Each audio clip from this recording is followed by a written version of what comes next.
ఓం శ్రీ గణేశాయ నమః. అందరికీ నమస్తే అండి. తెలుగు పంచాంగానికి స్వాగతం. మార్చ్ 9వ తేదీ స్వస్తి శ్రీ విశ్వావసునామ సంవత్సర ఉత్తరాయణం శిశిర ఋతువు ఫాల్గుణ మాసం కృష్ణపక్షం సోమవారం రోజు పంచాంగంలో సూర్యోదయం సూర్యాస్తమయం తిథి నక్షత్రం శుభాశుభ సమయాలు శుభ ముహూర్తాలతో పాటు నీటి మంచి మాటను ఈ రోజు ఏ పనులు చేస్తే శుభం జరుగుతుంది, ఏ సమయాల్లో చేయకూడదు, పూర్తి వివరాలు ఇప్పుడు తెలుసుకుందాం. ఇంకా ఎవరైనా మా ఛానల్‌ను సబ్స్క్రైబ్ చేయకపోతే ఇప్పుడే సబ్స్క్రైబ్ చేసి బెల్ ఐకాన్ నొక్కండి. సబ్స్క్రైబ్ చేయడం ద్వారా ప్రతిరోజు పంచాంగం మీకు టైంకి చేరుతుంది. మీకు ఈ వీడియో ఉపయోగపడితే ఒక చిన్న లైక్ చేసి మాకు సపోర్ట్ చేయగలరని ఆశిస్తున్నాను. మీరు చేసే ప్రతి పని ఈరోజు విజయవంతం కావాలని కోరుకుంటూ పంచాంగం వివరాల్లోకి వెళదాం.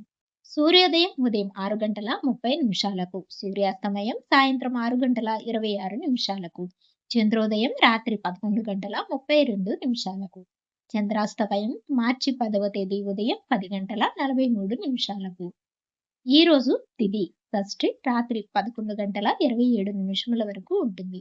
తదుపరి సప్తమి ప్రారంభమవుతుంది.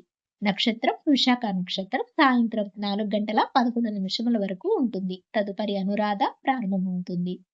యోగం వ్యఘాతం ఉదయం 7:35 వరకు ఉంటుంది. కరణం గరజి ఉదయం 10:17 వరకు ఉంటుంది. తదుపరి పణజి రాత్రి 11:27 వరకు ఉంటుంది. ఈ రోజు అశుభ సమయాలు రాహుకాలం ఉదయం 7:30 నుండి 9 గంటల వరకు ఉంటుంది. యమగండ కాలం ఉదయం 10:30 నుండి 11:30 వరకు ఉంటుంది. గుళికా కాలం మధ్యాహ్నం 1:55 నుండి 3:23 వరకు ఉంటుంది. దుర్ముహూర్తం మధ్యాహ్నం 12:24 నుండి 1:12 వరకు ఉంటుంది. మరలా తిరిగి 2:46 నుండి 3:34 వరకు ఉంటుంది. వర్జము సాయంత్రం 8:40 నుండి 10:28 వరకు ఉంటుంది. ఈ రోజు సమయాలు అభిజిత్ ముహూర్తం మధ్యాహ్నం 12:03 నుండి 12:50 వరకు ఉంటుంది. అమృతకాలం ఉదయం 6:23 నుండి 8:10 వరకు ఉంటుంది. బ్రహ్మ ముహూర్తం తెల్లవారుజామున 4:55 నుండి 5:43 వరకు ఉంటుంది. ఈ రోజు చెప్పుకోదగిన విశేషాలు ఏమీ లేవు. శుభముహూర్తాల విషయానికొస్తే ఈ రోజు వాహన కొనుగోలుకు, వివాహానికి, పెళ్లి చూపులకు, నిశ్చయ తాంబూలాలకు, గృహప్రవేశానికి, నామకరణానికి, బారసాలలకు, చిన్నపాటి పూజలకు అనుకూలంగా ఉంది.